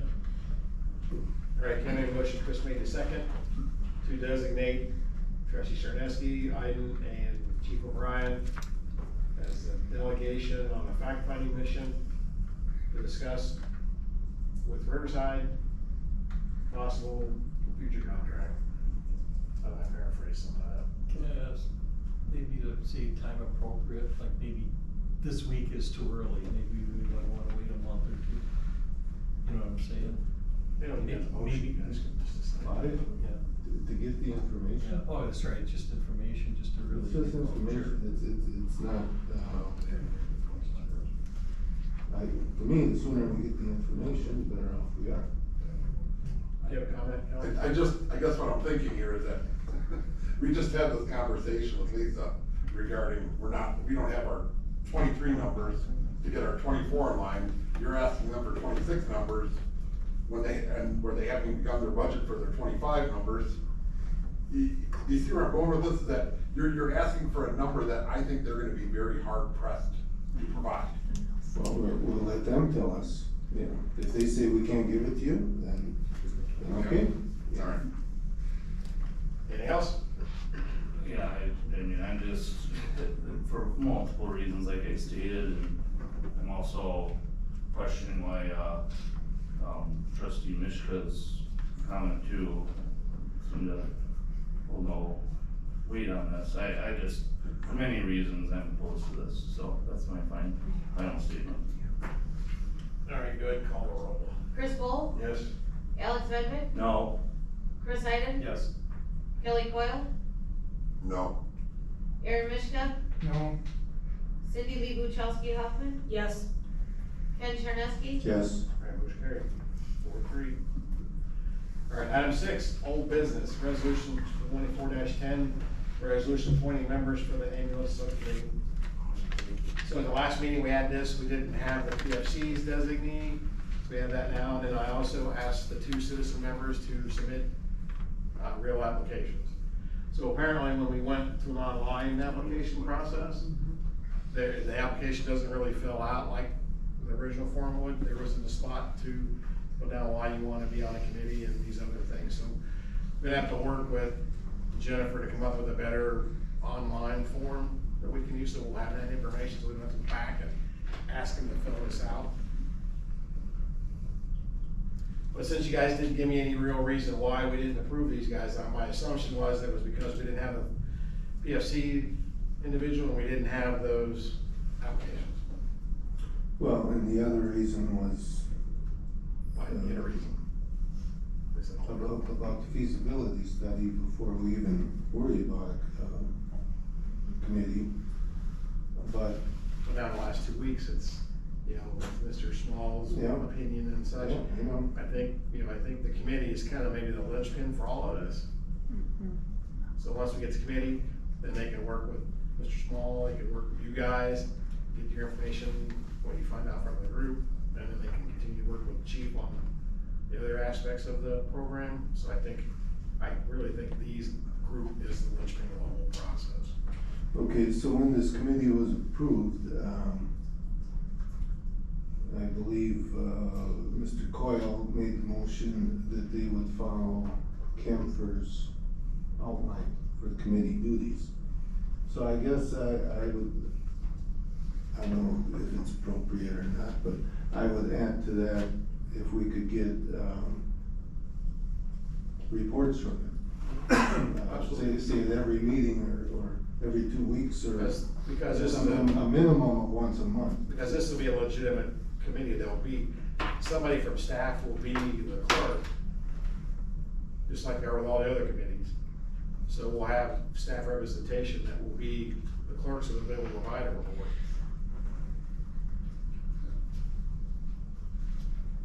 Okay, you're talking about minutes.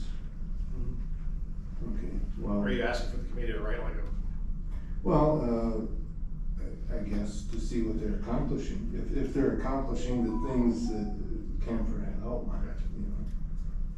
Yeah, we can have them do that, absolutely. Okay. I move to approve the committee appointed here. Second.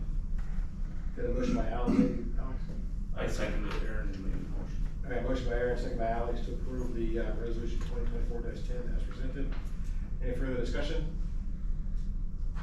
Hearing none, roll call please. Ken Charneski, Yeah, yes. I was gonna say, was that a yes? Cindy Lee Buchowski Huffman, Yes. It didn't wanna come Aaron out. Mishka, Yes. Kelly Coyle, Yes. Chris Eiden, Yes. Alex Vedvik, Yes. and Chris Wolf. Yes.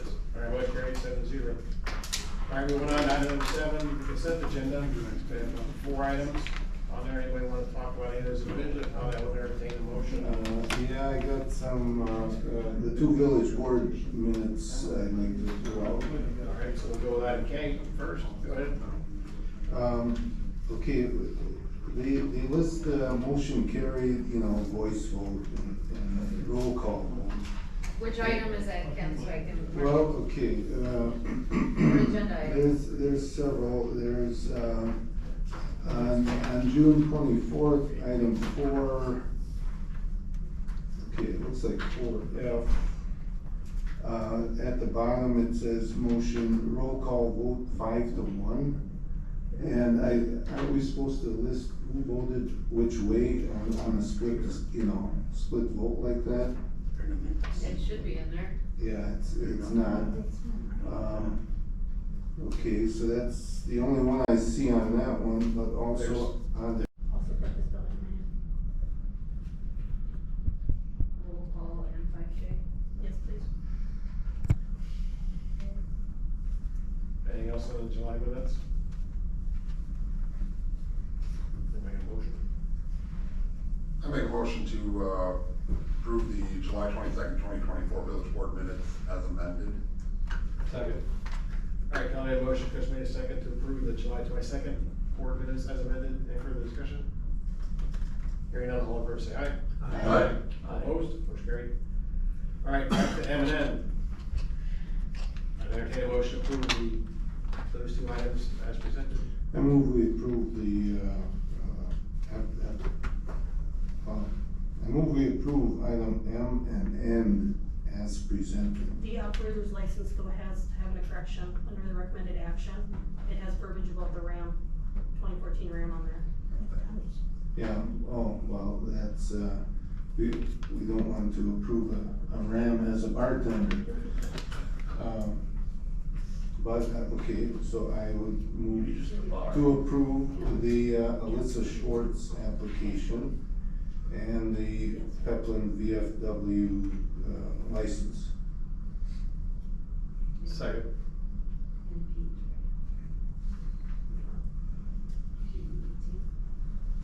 Those vans, they just tend to serve minors too quickly. That's- Okay, 'cause you can say that.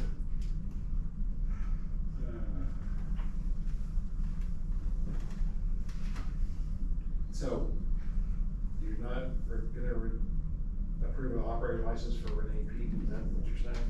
Oh, well. Okay, I saw Alyssa Schwartz, oh, yeah, okay. I'll amend my motion. I move to approve the license, bartender's license of Renee Pete and Alyssa Schwartz. You want that separate from? No, that's fine. Okay, and I move to approve the Peplin VFW Post 8280 for a temporary alcohol license. You're all right with it, Mel? Yep, I'm seconding that. Yeah, cause I was trying to figure out what you had against her. Oh, no, I just- Related to whatever this van comment was on here, just, and it wasn't, that's why I was taking so long. I don't read so good, I guess. Alright, Ken made a motion and Chris made a second to approve the operator's license for Renee Pete and Alyssa Schwartz, and to approve the temporary beverage license for the Peplin VFW. Any further discussion? Hearing none, I'm gonna call the roll since it's easier. Chris Wolf, Yes. Alex Vedvik, Yes. Chris Eiden. Yes. Kelly Coyle, Yes. Aaron Mishka, Yes. Cindy Lee Buchowski Huffman, Yes. Ken Charneski. Yes, Our motion carried 7-0. Item number 8, consideration of motion to convene in the closed session pursuant to West Act 1935, no legal deliberating or negotiating with purchase of public properties, investing in funds, or conducting other specified public business, whenever competitive authorities require for official legal agreement with the WPPA. I make a motion to move in closed session. A motion by Kevin, second by Alex, to convene in the closed session.